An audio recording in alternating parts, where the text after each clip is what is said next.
자, 만약에 한 나라 전체의 건강 상태를 정말 속속들이 들여다볼 수 있는 거대한 건강 일기가 있다면 어떨 것 같으세요? 오늘 저희가 살펴볼 게 바로 이겁니다. 수만 명의 삶을 십수년 동안 추적하면서 대한민국의 건강 지도를 그려온 프로젝트, 바로 한국 의료 패널인데요. 이걸 한마디로 하면 국가판 건강 가계부라고 할 수 있겠네요. 여러분, 혹시 작년에 병원비랑 약값으로 얼마 쓰셨는지 정확하게 기억나세요? 아마 바로 대답하기 힘드실 거예요. 생각해보세요. 감기 걸려서 동네 병원 갔던 거, 중간중간 사 먹은 소화제, 심지어 병원 오고 갈 때 탔던 택시비까지. 이걸 전부 기억한다는 건 사실상 불가능하잖아요. 그런데 말이죠. 이렇게 개인도 하기 힘든 일을 국가 전체를 대상으로 해내는 정말 대단한 프로젝트가 있습니다.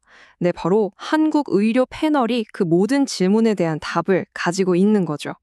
자, 그럼 첫 번째로 이게 대체 뭔지부터 볼게요. 국가의 건강일기. 이 프로젝트는요, 기본적으로 수천 가구의 건강일기, 다른 말로는 건강가계부를 매년 아주 꼼꼼하게 기록하는 거라고 보시면 돼요.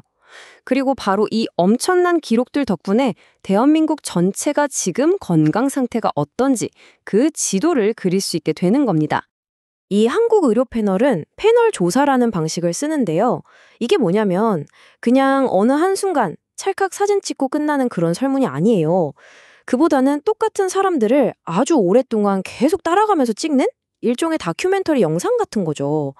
그렇기 때문에 한 사람의 건강 상태나 의료비 지출이 시간이 지나면서 어떻게 변해가는지 그 흐름을 생생하게 볼 수 있는 겁니다. 이게 얼마나 긴 호흡의 프로젝트냐면요. 무려 2008년에 시작됐습니다. 그때 7,800가구가 넘는 분들과 일기 조사를 시작해서 2019년까지 쭉 이어갔고요. 그리고 2020년부터는 또 새로운 6,700여 가구를 대상으로 2기 조사를 시작해서 지금까지 계속되고 있는 거예요. 와, 진짜 십수년에 걸쳐서 데이터가 차곡차곡 쌓인 거니까 이 데이터가 얼마나 귀하고 중요한지는 더 말할 필요도 없겠죠? 자, 그럼 이제 좀 더 구체적으로 들어가 볼까요? 이 거대한 조사가 어떻게 우리 한 사람 한 사람의 평범한 일상을 의미 있는 데이터로 바꾸는지 그 과정을 한번 따라가 보겠습니다. 이해하기 쉽게 가상의 인물을 한 명 설정해 볼게요. 바로 홍길동 씨 가족입니다. 자, 홍길동 씨가 늘 그렇듯 병원에 가는 하루를 쫓아가 보면서 데이터가 어떻게 수집되는지 생생하게 한번 느껴보시죠. 정말 우리 주변에서 흔히 볼 수 있는 하루예요. 홍길동 씨가 고혈압 때문에 택시를 타고 병원에 가고요. 의사 선생님 만나서 진료받고 진료비 내고 그리고 처방전 받아서 약국 가서 약을 사죠. 다들 이런 경험 한 번쯤은 있으시죠? 바로 이 순간 한국 의료 패널의 진짜 마법이 시작됩니다. 홍길동 씨의 이 평범한 하루가 어떻게 데이터로 변신하는지 한번 보세요. 자, 세종시에 있는 병원에 갔다. 이건 엠메리아라는 변수에 36이라는 코드로 입력됩니다. 택시를 탔으면 M트랜스1에 4로, 진료비 6,000원은 MEXP3-1에 6,000으로 딱 기록되는 거죠. 와, 정말 신기하지 않나요? 이렇게 한 사람의 이야기가 국가 정책을 만드는 아주 중요한 근거 데이터로 바뀌는 겁니다. 다음 주제로 넘어가 볼게요. 바로 민간보험입니다. 한국의료 패널은 우리가 내는 건강보험료, 즉 공적보험만 보는 게 아니에요. 사실상 가계의료비에 정말 큰 영향을 주는 민간의료보험의 역할까지 아주 꼼꼼하게 들여다봅니다. 이 민간보험 사실 좀 복잡하잖아요. 그래서 여기서 아주 중요한 개념 두 개를 딱 짚고 넘어갈게요. 크게 실손형이랑 정액형이 있는데요. 실손형은 말 그대로 내가 실제로 쓴 병원비를 돌려받는 거고요. 정액형은 암 진단처럼 어떤 특정 조건이 딱 만족되면 약속했던 금액, 예를 들어 진단금 1,000만 원 이렇게 정해진 액수를 받는 겁니다. 이 둘을 정확히 구분해야만 한 가정이 실제로 얼마나 의료비 부담을 느끼는지 제대로 알 수 있겠죠? 그럼 사람들은 도대체 왜 민간보험에 가입하는 걸까요? 조사를 해보니까 가장 큰 이유는 국민건강보험만으로는 좀 부족한 부분을 채우기 위해서, 그리고 갑자기 아프거나 다쳤을 때 생길 수 있는 경제적인 부담을 줄이려고 가입하는 경우가 많았어요. 그냥 막연하게 내 건강이 좀 걱정된다 하는 불안감도 아주 큰 이유 중 하나였고요. 자, 그런데요. 한국의료 패널이 단순히 아플 때 병원 가고 약 타는 것만 물어보는 게 아닙니다. 훨씬 더 넓은 범위를 다루는데요. 바로 장기적으로 우리 건강에 영향을 미치는 생활 습관까지 아주 깊숙이 파고들어요. 이 조사가 시간이 지나면서 얼마나 똑똑해지는지 보여주는 아주 좋은 예가 하나 있어요. 바로 음주에 대한 질문인데요.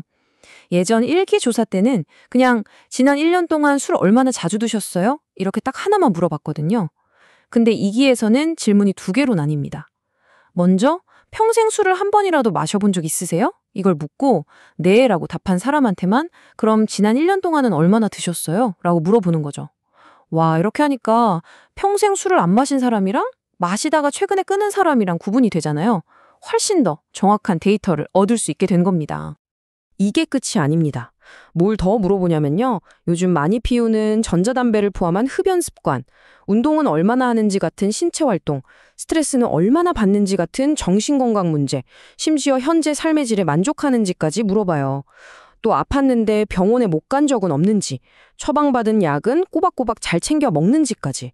와, 진짜 건강에 관련된 건 거의 모든 걸 다 물어본다고 생각하시면 돼요. 자, 그러면 이렇게까지 힘들게 모은 이 엄청난 데이터, 대체 어디에 쓰는 걸까요? 이게 제일 중요하겠죠? 바로 이 데이터가 우리 삶에 직접적인 영향을 미치는 여러 보건 정책을 만드는데 아주 결정적인 기초 자료가 됩니다. 이 데이터가 없었다면 답하기 어려웠을 아주 중요한 질문들이 있어요. 예를 들면 이런 것들입니다. 소득이 낮으면 병원 가기가 더 어려운가? 만성질환을 앓고 있는 가정은 실제로 돈을 얼마나 더 쓸까? 혹시 민간보험에 가입했다고 굳이 안 가도 될 병원까지 가는 건 아닐까? 이런 것들이에요. 심지어 코로나19 같은 팬데믹이 병원 방문에 어떤 영향을 줬는지 같은 최신 질문에도 이 데이터로 답을 찾을 수 있습니다. 이게 그냥 하는 말이 아니고요. 실제로 이 데이터를 사용한 연구 논문들을 보면 딱 감이 와요.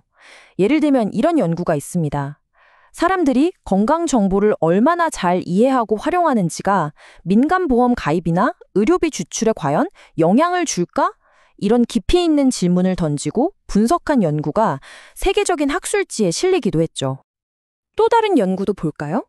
예전에 우리 사회를 정말 힘들게 했던 메르스 사태 기억하시죠?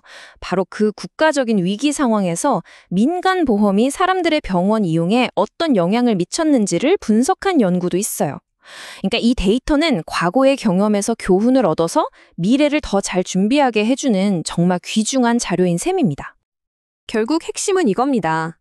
아까 우리가 봤던 그 홍길동 씨 가족의 아주 사적인 건강 일기에서 시작된 작은 데이터 한 조각이 차곡차곡 모이고 분석돼서 결국 대한민국 국민 수백만 명의 삶에 영향을 미치는 거대한 보건 정책의 뿌리가 된다는 것.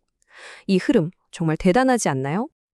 앞으로 이 거대한 국가의 건강일기는 또 어떤 새로운 이야기들을 우리에게 들려주게 될까요? 이 기록 위에서 그려질 대한민국의 미래 보건의료 정책은 과연 어떤 모습일지 우리 모두가 계속해서 관심을 갖고 지켜볼 만한 이유가 바로 여기에 있습니다.